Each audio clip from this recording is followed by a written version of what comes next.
ఆయనకు ఆయన అభిమానులకు అందరికి కూడా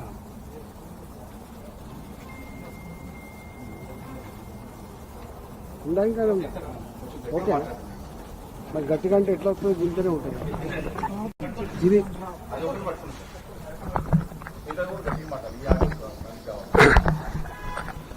బాబు జగ్జీవన్ రామ్ 119వ జయంత్యుత్సవాన్ని ఘనంగా జరుపుకుంటా ఉంది. ఆయన సేవలు ఈ జాతి ఎప్పటి కూడా మరవదు. పేదవాళ్ళకి మొట్టమొదటిసారిగా అన్నం పెట్టాలని ఆలోచించిన మానవుడు బాబు జగ్జీవన్ రామ్. అందుకే ఈ జాతి ఎప్పుడు గుర్తుపెట్టుకుంటుంది.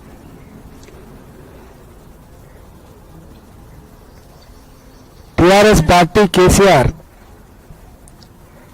నన్ను మెడలుబట్టి బయటికి నెట్టి బర్తరాపు చేసి 5 ఏళ్ళు అవుతుంది, 5 years అవుతుంది. ఎప్పుడు మీకు ఐడియా ఉండాలి. ఆనాడు ఆయన ముఖ్యమంత్రిగా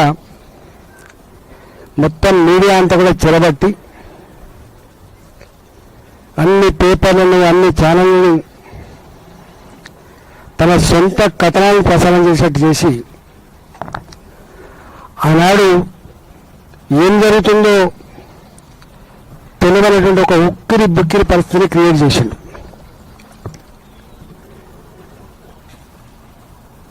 ఆనాడు మాలాంటి వాళ్ళం బయటకు వచ్చి చెప్పుకున్నామంటే కూడా ఎవరు రాయని పరిస్థితి, ఎవరు చెప్పని పరిస్థితి,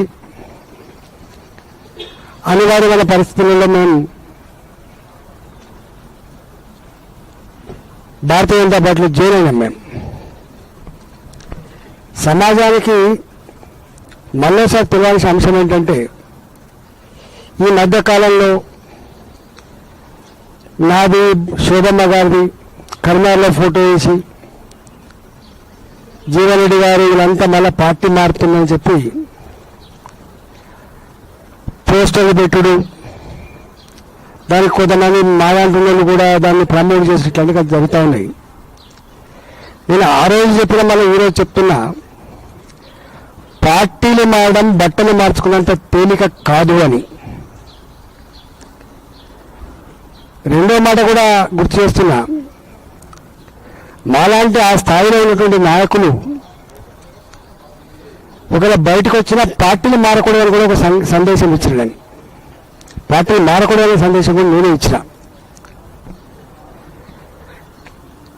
అట్లాంటి నన్ను పట్టుకొని ఈ మధ్యకాలంలో మళ్ళీ ఇట్లాంటి వెకిలి ప్రయత్నాలు చేస్తుండో, నా గురించి తెలంగాణ సమాజం తెలిసినప్పటికి కూడా, నా మాటలు మీకు గుర్తున్నప్పటికి కూడా మీరు ఇట్లాంటి పట్ల అప్రమత్తంగా ఉండమని చెప్పి కోరుతున్నా. జనరల్గా నాకు అన్ని రాజకీయ పార్టీల కంటే కూడా 20 ఏళ్ళు టీఆర్ఎస్ పార్టీలో ఉన్నా కాబట్టి అత్యధికంగా పరిచయం ఉన్న వాళ్ళంతా కూడా న్యాచురల్గా టీఆర్ఎస్ పార్టీలో ఉంటారు. నన్ను అభిమానించే వాళ్ళు ఉంటారు. ఈ మధ్యకాలంలో చర్చ జరుగుతూ ఉంది,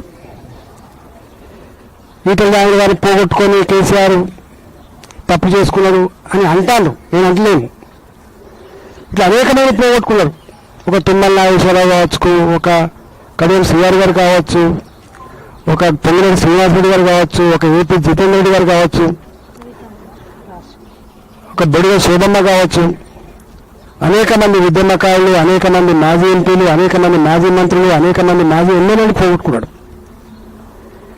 అయితే ఈ మధ్యకాలం పెద్ద చర్చ జరుగుతూ ఉంది. మళ్ళా రామలల్ల లాంటి వాడు, లేకపోతే బొడిగ శోభమ్మ లాంటి వాళ్ళు మళ్ళా కేసీఆర్తో కలుతారట అనేటువంటి చర్చ పెడుతున్నారు. ఇట్లాంటి పిచ్చి ప్రయత్నం చేయొద్దని చెప్పి నేను కోరుతున్నా. ఆ సబ్జెక్ట్ ఎత్తనే నాకు నేను ఆ వాడ భరించిన బాధ ఏందో గుర్తుకొస్తూ ఉంటుంది. ప్రజల కాలాన్ని నేను చెప్పలేకపోయినా కానీ నన్ను కేవలం బర్తరం చేయడం మాత్రమే కాకుండా పేపర్లలో టీవీలలో క్యారెక్టర్ అసెస్మెంట్ చేయడమే కాకుండా తనకున్న అధికార బలంతో ఆనాడు రఘునందన్ రావు అనేటువంటి ఒక ఐఏఎస్ ఆఫీసర్ బృందాన్ని వేసి రాత్రే ఒక 3 లక్షల రిసెప్టివ్లలో గోడౌన్స్ ఉంటాయి, ఖాళీ చేయించి 3 నెలలు ఖాళీ పెట్టించిండు. రాత్రే నాకు ఒక ఫీడ్ ప్లాంట్ 78 కోట్లతో కట్టుకున్న ఫీడ్ ప్లాంట్ పొల్యూషన్ సర్టిఫికేట్ అని చెప్పి సీజ్ చేసిండ్రు. వందలాది మంది దళితుల్ని పెట్టి రోజు ధర్నాలు పెట్టించిండ్రు, షెడ్లు కూడా కొట్టించిండ్రు. పొద్దునప్పుడే సర్పంచ్ గారు అన్యాయం అని చెప్పింది, సాయంత్రం కల్లా డబ్బులు ఇచ్చి మళ్ళీ చేసి ఇది నిజమని చెప్పించిండ్రు. నేనే ధరపడి అక్కడిని అడ్డ పెట్టించి ఇప్పుడున్న మాజీ మంత్రులతోటి ఇప్పుడున్న మాజీ ఎమ్మెల్యేలతో అడ్డ పెట్టించి ఆయన చెయ్యని పని లేదు. ఫీడ్ ప్లాంట్స్ ఇచ్చేసిండ్రు, కులపాలు కూడా కొట్టించిండ్రు, భూములు గుంజుకున్నారు. మెల్లమన ఈ మధ్య కాలంలో మళ్ళీ ఓపెన్ చేసుకుంటుంది మెల్లమెల్లగా. ఇవాళ ఈ ప్రభుత్వమైనా నేను ముఖ్యమంత్రి తప్పకుండా రాస్తా, ఆనాడు దుర్మార్గంగా అధికారం చేతిలో ఉందని నాకు బాధ్యత కొనుక్కున్న అన్ని రకాల లీగల్ కాగితాలు తర్వాత కొనుక్కున్నటువంటి వాటిని కూడా చెరబట్టిండు. మరి దీని మీ ఒపీనియన్ ఏంటి అని చెప్పి తప్పకుండా ఈ ప్రభుత్వాన్ని కూడా ఉత్తరం రాస్తా. కానీ నాలాంటి వాళ్ళని నా అవసరాల కోసం పదవుల కోసం పెద్దలు ముస్తుంది కాదనేది కూడా తెలియాలి. తప్పకుండా సందర్భం వస్తే ఈటల రాజేందర్ ఏందో, ఈటల చరిత్ర ఏందో, ఈటల గరిమ ఏందో తప్పకుండా తెలంగాణ సమాజం తెలుస్తుంది. నేను ఒక విజ్ఞప్తి చేయదలుచుకున్నా, ఈ రాష్ట్రంలో ఈ ప్రభుత్వం మీద విపరీతమైన వ్యతిరేకత వస్తూ ఉంది. కానీ ఆనాడు కేసీఆర్ ఎట్లయితే మీడియాను మేనేజ్ చేసి చెరబట్టి మేనేజ్ చేసుకుంటుందో వీరు కూడా అట్లే చేసుకుంటా ఉన్నారు. దీనంతా ప్రజలు గమనిస్తూ ఉన్నారు. సందర్భం వచ్చినప్పుడు తప్పకుండా ఇప్పటికే హైదరాబాద్లో మాలాంటి వాళ్ళం ఒక హైడ్రా పేద ఇళ్ళు కూల్చేసినాడు ఎట్లా స్పందించడం, మూసి పేరిట వాళ్ళ వెనుక ఉండే ఏజెంట్ ఉండే దాని మీద ఉద్యమించడం, ఇవాటికి పేదల అసైన్మెంట్ భూములు గుంజుకుంటున్నప్పుడు దాన్ని అడ్డుకున్నది మేము. ఇట్లా అనేక విషయాల మీద ఉన్నాం. రాబోయే కాలంలో తప్పకుండా ఈ ప్రభుత్వం బుకాయిస్తూ దబాయిస్తూ మీడియాను మేనేజ్ చేస్తూ ఇవాళ వాళ్ళ ఇచ్చినటువంటి హామీలను పక్కకు నెట్టి ఉల్టా దాడి చేస్తుందో దాని మీద కూడా తప్పకుండా మేము త్వరలోనే ఉద్యమం చేస్తామని చెప్పి హెచ్చరిస్తా ఉన్నాం.